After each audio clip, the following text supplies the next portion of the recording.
Вот. Попытался ставить эту пружину. Сюда встал нормально в этот хвост, где петля. А вот здесь не получается. Почему? Потому что пружина длиннее. Я его уже до предела поджал по корпусу внутрь. А в итоге он приходит вот к этому краю.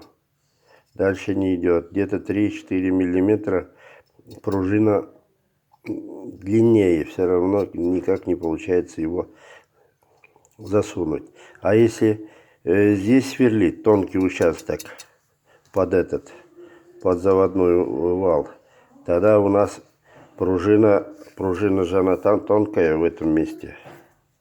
Вот, мы его здесь сверлить не сможем. В этой части сверлить, ну, я имею в виду в том, который у нас предстоит ставить, она не ставится, не сверлится. Вот, к сожалению, Ренат, у нас сегодня ничего не получится.